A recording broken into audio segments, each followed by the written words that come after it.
স্ত্রীকে কষ্ট দিলে দুনিয়াতেই 4টি শাস্তি আল্লাহ তাআলা তার আমলনামায় লিখে দেন। দুনিয়াতেই আল্লাহ তাআলা তার উপরে 4টি আযাব নাজিল করে দেন। এজন্য স্ত্রীর সাথে সবসময় ভালো ব্যবহার করার চেষ্টা করবেন। একজন স্ত্রী কিন্তু তার সবকিছু ছেড়ে দিয়ে তার স্বামীর ভালোবাসায় তার মা, তার বাবা, তার ভাই, তার বোন, তার আত্মীয়স্বজন, তার প্রিয় বিছানা, প্রিয় বাড়ি সবকিছু ছেড়ে দিয়ে একজন অপরিচিত মানুষের সাথে চলে আসে। এজন্য ওই স্ত্রীকে কদর করতে অবশ্যই শিখতে হবে। কিন্তু অনেক পুরুষ আছে স্ত্রীকে কাজের বুয়া মনে করে। মনে রাখবেন, আপনার স্ত্রী কিন্তু কাজের বুয়া নয়। আপনার স্ত্রীর অধিকার আছে, আপনার স্ত্রীরও সম্মান রয়েছে। অনেক স্বামী আছে স্ত্রীকে রেসপেক্ট দিয়ে কথা বলে না। এজন্য অবশ্যই এই বিষয়গুলো খেয়াল করা দরকার। আল্লাহ তাআলা নিজেই পবিত্র কোরআনুল কারীমের ভিতরে বলে দিয়েছেন, 4 নম্বর পারার 20 নম্বর পৃষ্ঠার 3 নম্বর লাইন, সূরা নিসা 19 নম্বর আয়াতে আল্লাহ বলছেন, ওয়াআশিরুহুন্না বিল মারুফ, you treat your wives well. তোমরা তোমাদের স্ত্রীদের সাথে ভালো ব্যবহার করো, স্ত্রীদের সাথে কখনো খারাপ ব্যবহার করবেন না। যারা স্ত্রীকে কষ্ট দেয়, স্ত্রীকে আঘাত করে, স্ত্রীকে মারধর করে, তারা কিন্তু মূলত পুরুষ নয়, তারা হচ্ছে কাপুরুষ। নবীজি সাল্লাল্লাহু আলাইহি সাল্লামের 11 জন স্ত্রী ছিল, তিনি কখনো কোনো স্ত্রীর উপরে আঘাত করেন নাই। তিনি এমন কোন রিওয়ায়াত পাওয়া যায় না যে নবীজি সাল্লাল্লাহু আলাইহি সাল্লাম কখনো তার স্ত্রীর উপর আঘাত করেছেন।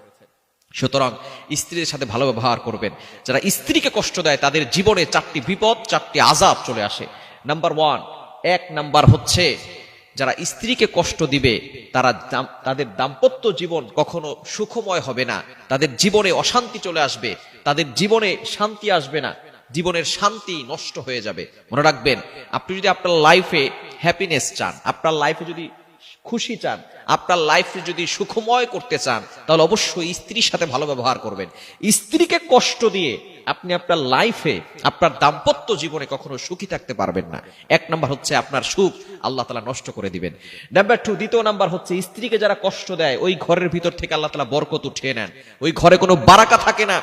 অনেক সময় দেখবেন টাকা পয়সা ইনকাম করেন কিন্তু কোনো কাজ হচ্ছে না। কেন? ওই যে আপনি আপনার স্ত্রীকে কষ্ট দিয়েছেন। স্ত্রীকে কষ্ট দিলে ওই ঘরের ভিতরে কোনো বারাকা থাকে না, ওই ঘর থেকে আল্লাহ তাআলা বরকত উঠিয়ে নেন।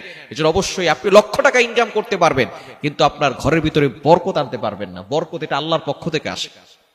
এজন্য স্ত্রীকে আঘাত করবেন না, স্ত্রীকে কষ্ট দিবেন না। নাম্বার 3 নাম্বার যে আযাব আপনার উপর চলে আসবে, যে বিপদ আপনার উপর চলে আসবে, সেটা হচ্ছে স্ত্রীকে কষ্ট দিয়ে আপনি ইবাদতে মনোযোগ আনতে পারবেন না। ইবাদতের স্বাদ আপনার থেকে নষ্ট হয়ে যাবে, ইবাদতের স্বাদ আপনার থেকে দূর হয়ে যাবে। নামাজে মনোযোগ বসবে না, ইবাদতে মনোযোগ বসবে না। কারণ আপনি মানুষের মনে কষ্ট দিয়ে সিজদায় গিয়ে কখনো আল্লাহকে পাবেন না। আপনি লিখে রাখেন, মানুষের মনে কষ্ট দিয়ে কখনো সিজদায় গিয়ে আল্লাহকে পাওয়া যায় না। অনেক স্বামী আছে স্ত্রীর মনে কষ্ট দেন, অনেকে অজান্তে স্ত্রীর মনে কষ্ট দেন, অনেকে স্মোকিং করে, আছে না নাই?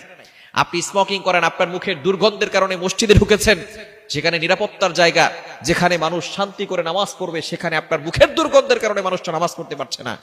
তো মুখের দুর্গন্ধের কারণে যদি একজন পাশের মানুষ নামাজ পড়তে না পারে, আপনি যখন আপনার স্ত্রীর কাছে যান, সেই স্ত্রী আপনার মুখের দুর্গন্ধের কারণে সে সেখানে থাকতে পারে না, কিছু বলতেও পারে না, সহ্য করতে পারে না, কষ্ট হয় কি হয় না?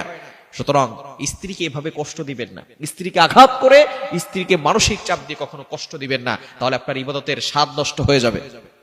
এবং 4 নাম্বার হচ্ছে আল্লাহ তাআলার অসন্তুষ্টি। আল্লাহ তাআলা আপনার প্রতি সন্তুষ্ট থাকবেন না, আল্লাহ তাআলা আপনার প্রতি অসন্তুষ্ট হয়ে যাবেন। এবং আল্লাহ তাআলা যদি কারো উপরে অসন্তুষ্ট হয়ে যান, তার উপরে গজব এমনিতেই চলে আসে। সুতরাং স্ত্রীকে কষ্ট দিলে এই 4টি বিপদ দুনিয়াতে আপনার উপরে চলে আসবে। এজন্য অবশ্যই আমরা স্ত্রীদের সাথে ভালো ব্যবহার করব, স্ত্রীকে কষ্ট দিব না। স্ত্রীরা একটু বক্র, একটু বাঁকা, তাদেরকে বুঝিয়ে শুনিয়ে সুন্দরভাবে কথা বললেই হবে। স্ত্রীরা কিন্তু একটু বক্র, একটু বাঁকা। কোনো নারী যদি বক্র না হয়, তাহলে ওই নারীর ভিতরে নারীত্বের মজা পাওয়া যায় না। ভালো করে বুঝছেন? কালো রং অনেকের কাছে অপছন্দনীয়, কিন্তু চুল কালো হওয়া সকলের কাছে পছন্দনীয়। বক্রতা ভালো লাগে না, কিন্তু নারীরা বক্র না হলে নারীত্বের মজা পাওয়া যায় না। সুতরাং নারীরা বক্র, এটাই নারীদের সৌন্দর্য। এজন্য নারীদের সাথে বুঝিয়ে শুনিয়ে কথা বলবেন। নারীদেরকে বেশি চাপ দিতে যাবেন না, ভেঙে যাবে, তালাক হয়ে যাবে, ডিভোর্স হয়ে যাবে। ডিভোর্স কিন্তু সব সমস্যার সমাধান নয়। এজন্য অবশ্যই আপনার স্ত্রীকে আপনি বুঝাবেন, আপনার স্ত্রী হচ্ছে আপনার, তার সাথে ভালো ব্যবহার করুন, সংসারে সুখ আসবে, শান্তি আসবে, ইবাদত করে মজা পাবেন ইনশাআল্লাহ।